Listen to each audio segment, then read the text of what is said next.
Hello people, what's up. So आज हम discuss करने वाले हैं एक बहुत ही बड़ा और लैंडमार्क जजमेंट जो हाल ही में सुप्रीम कोर्ट ने रिलीज किया है, which is on Aligarh Muslim universities minority status. तो ये माइनॉरिटी स्टेटस होता क्या है और शुरू से ही किस तरीके से बात स्टार्ट हुई थी या कहानी कहाँ से शुरू हुई थी, हम सब कुछ डिस्कस करने वाले हैं। But we are doing this on the basis of analysing an article given in the Hindu. अगर आप चाहें तो रेफर कर सकते हैं। This article was given on 13th of November. तो आप 13th ऑफ नवंबर का न्यूज़पेपर अगर रेफर करते हैं, you will find this article. बहुत ही अमेजिंग तरीके से ऑथर ने everything has been explain by हर कि किस तरीके से हिस्टोरिकली जब पहली बार अलीगढ़ मुस्लिम यूनिवर्सिटी इस्टेब्लिश हुई थी, वहाँ से लेकर आज तक जो जजमेंट अभी रिसेंटली सुप्रीम कोर्ट का आया है, कहानी किस तरीके से प्रोग्रेस हुई। The questions we are going to primarily answer are, सबसे पहले व्हाट हैज़ हैपेंड, हम जानेंगे हुआ क्या है। तो जिन लोगों को ये नहीं पता कि भाई बात क्यों हो रही है इस बारे में, इस मुद्दे पर, उनको यहाँ समझ में आ जाएगा। Second question we are going to answer is what does article 31 of the constitution state. Article 31 जिसके इर्द गिर्द ये पूरा का पूरा टॉपिक रोटेट करता है, वो बात किस बारे में कर रहा है। The third question we are going to answer is the historical background, कि भाई ये इतना बड़ा लैंडमार्क जजमेंट क्या है और क्यों है, और पिछला जो केस जिसको इसने रिवोक किया है, हाल ही में जो जजमेंट आया है, उसने एक प्रीवियस सुप्रीम कोर्ट के केस को ही ओवर रूल किया है। तो ये कौन सा केस था और उस केस में क्या बोला गया था। The fourth question we are going to answer is on what did the Aziz Badshah judgment से। तो ये जिस केस की मैं बात कर रही हूँ जो 1967 में आया था, जिसको हाल ही में सुप्रीम कोर्ट ने ओवर रूल किया है, इसका नाम है Aziz Badshah versus union of India.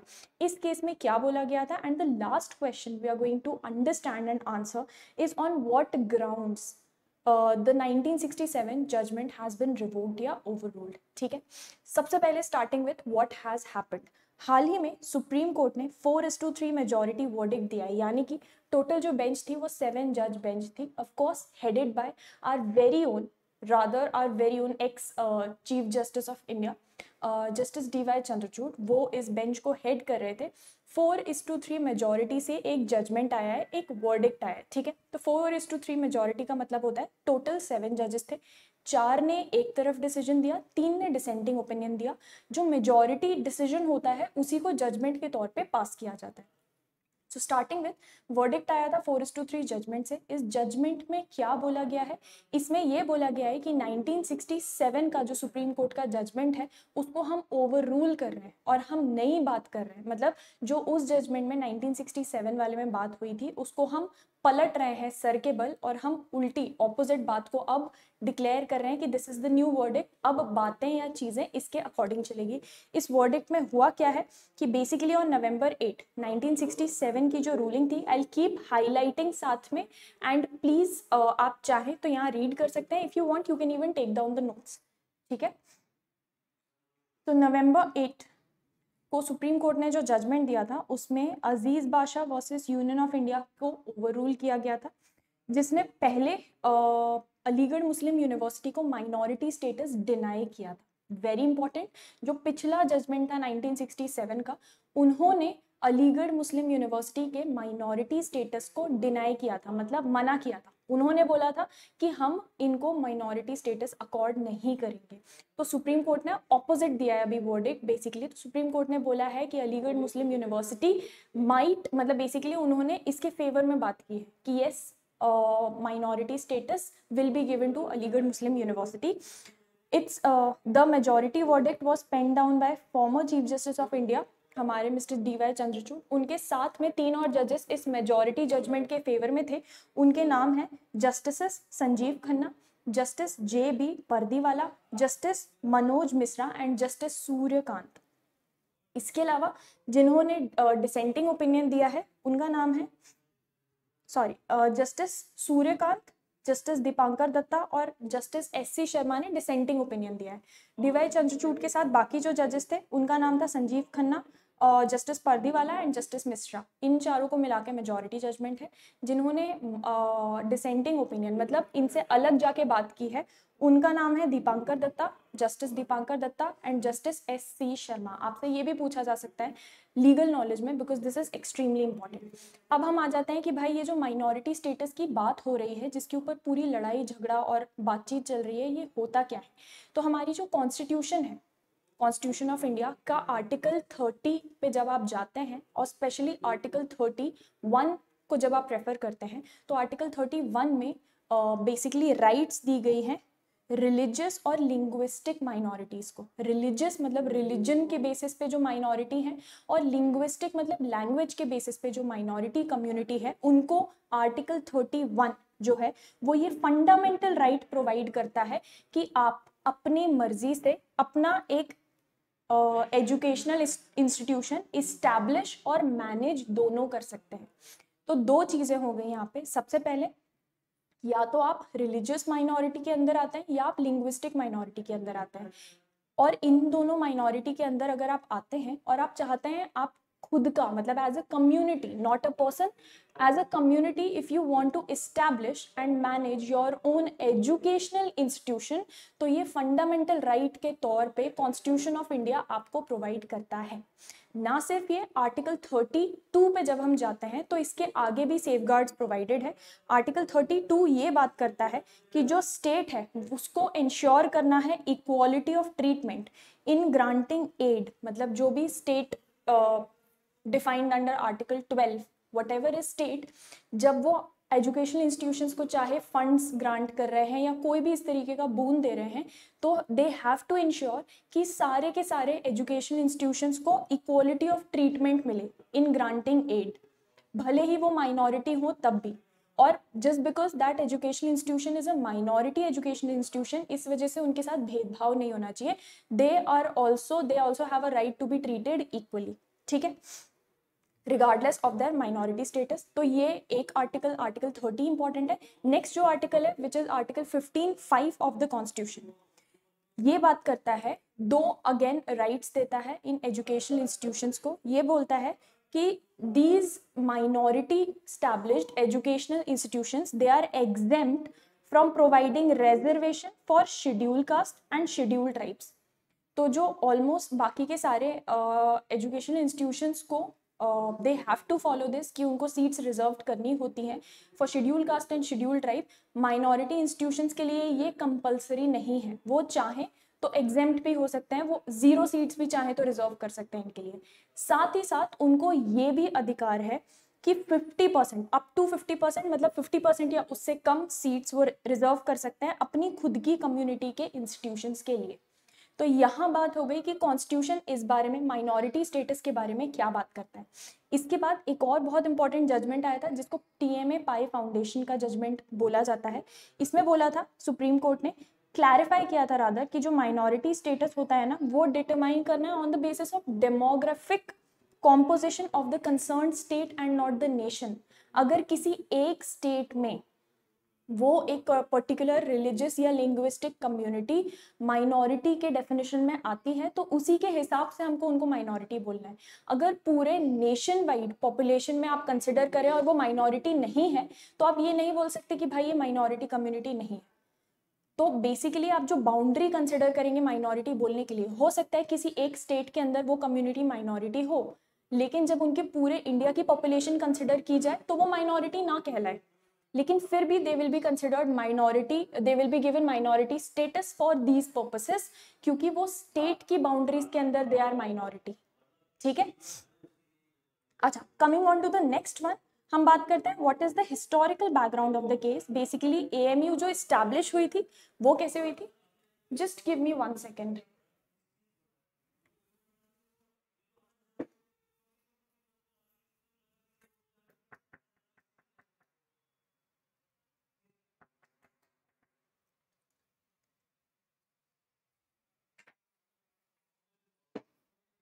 Coming on to the historical background, तो 1975 में एक मुस्लिम रिफॉर्मर बहुत फेमस एंड एजुकेशनलिस्ट थे, उनका नाम था सर सैयद अहमद खान। उन्होंने एक इंस्टीट्यूशन इस्टेब्लिश किया था जिसका नाम था मोहम्मदन एंग्लो ओरिएंटल कॉलेज। ये इंस्टीट्यूशन इस्टेब्लिश किया गया था इन अलीगढ़। इस इंस्टीट्यूशन का पूरा काम क्या था, to offer modern British education rooted in Islamic values to Muslims. तो मॉडर्न एजुकेशन जो ब्रिटिश लेवल की एजुकेशन थी वो कैसे प्रोवाइड करें, लेकिन इस्लामिक वैल्यूज़ के साथ साथ ये पूरा का पूरा ऑब्जेक्टिव था इस इंस्टीट्यूशन को इस्टेब्लिश करने का। Later on what happened was Aligarh Muslim university act पास किया गया जिसमें दो colleges which is MAO Muslim university association और MAO कॉलेज, इन दोनों को ही इनकॉर्पोरेट कर दिया गया into one Aligarh Muslim university.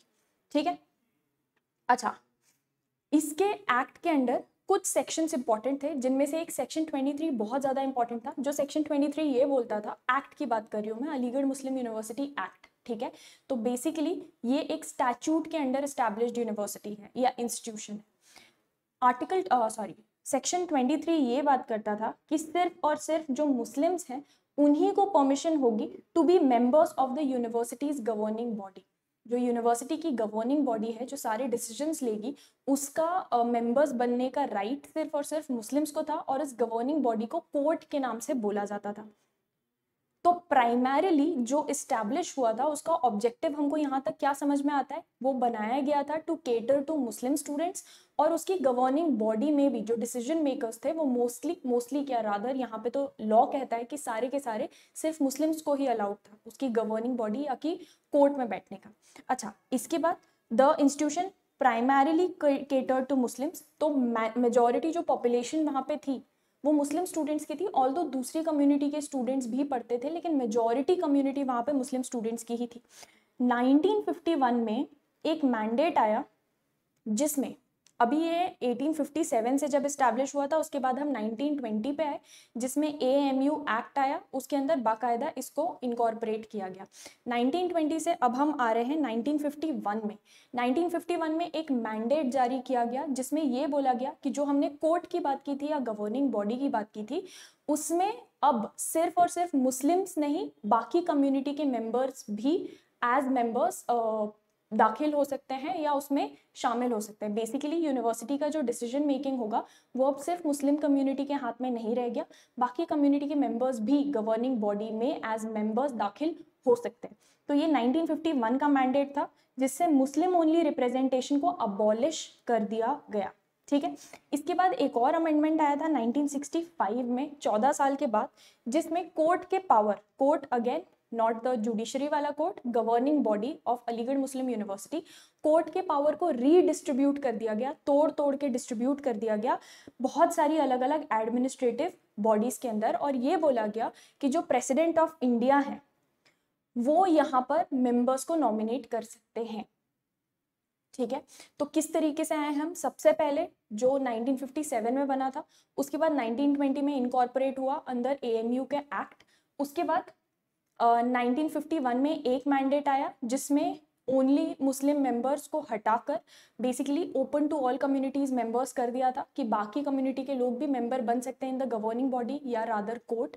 फिर 1965 में एक और मैंडेट आया जिसमें ये किया गया कि कोर्ट के पावर को रीडिस्ट्रीब्यूट अलग अलग एडमिनिस्ट्रेटिव बॉडीज को कर दिया और प्रेसिडेंट ऑफ इंडिया को ये पावर दिया कि इन बॉडीज के मेंबर्स को प्रेसिडेंट ऑफ इंडिया नॉमिनेट कर सकते हैं। This is all about the historical background. अब इसके बाद क्या हुआ 1967 में, 1965 के बाद हम आए हैं 1967 में। तो how is the timeline going, सबसे पहले 1875 में जो स्टैब्लिश हुआ था हियर, 1875 में स्टैब्लिशमेंट के बाद हम आए हैं 1920 पर, उसके बाद हम आए हैं 1951 पर, उसके बाद हम आए हैं 1965 पर, और उसके बाद हम आए हैं 1967 पर। 1967 में फाइनली सुप्रीम कोर्ट ने इन द लैंडमार्क जजमेंट, जिसको हाल ही में अगेन ओवर रूल किया है, ये जो सेकंड क्वेश्चन का हमको थर्ड क्वेश्चन का आंसर देना है कि अजीज बादशाह जजमेंट बोलता क्या था, विल बी आंसर्ड हियर।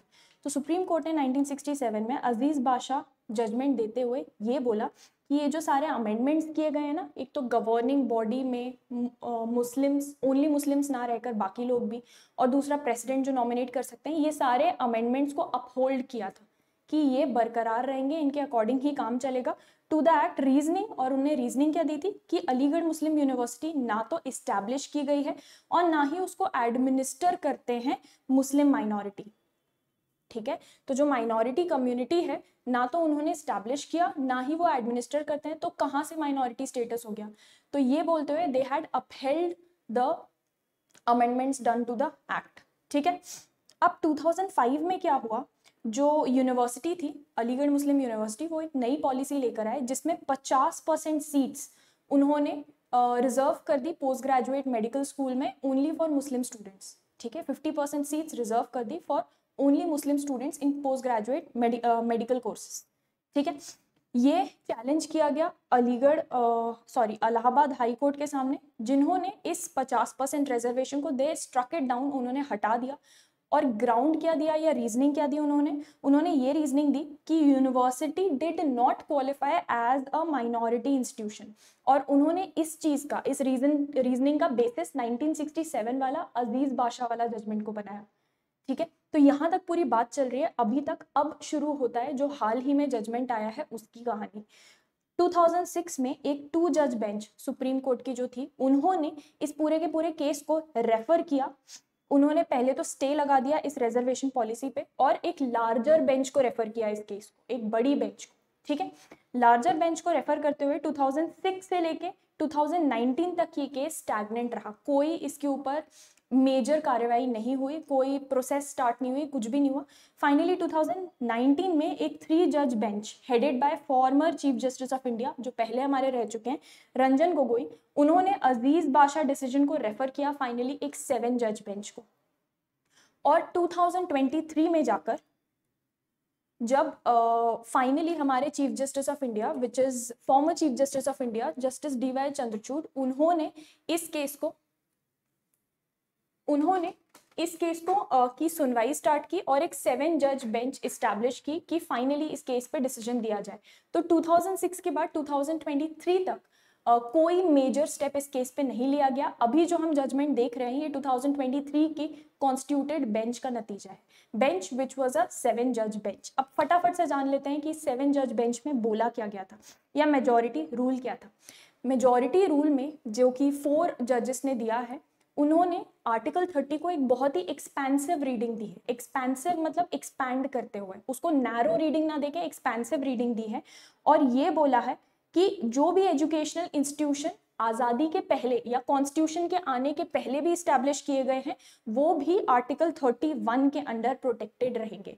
पहला पॉइंट जो उन्होंने दिया है वो ये है कि जो एजुकेशन इंस्टीट्यूशन कॉन्स्टिट्यूशन के आने के पहले भी इस्टेब्लिश हुए थे, उनको भी प्रोटेक्शन मिलेगा, पहली चीज। दूसरी चीज उन्होंने ये बोली है कि जस्ट बिकॉज कोई एक्ट इस इंस्टीट्यूशन को लीगल रिकग्निशन या स्टेटस दे देता है, इसका मतलब ये नहीं है कि उनका माइनॉरिटी स्टेटस छिन जाता है।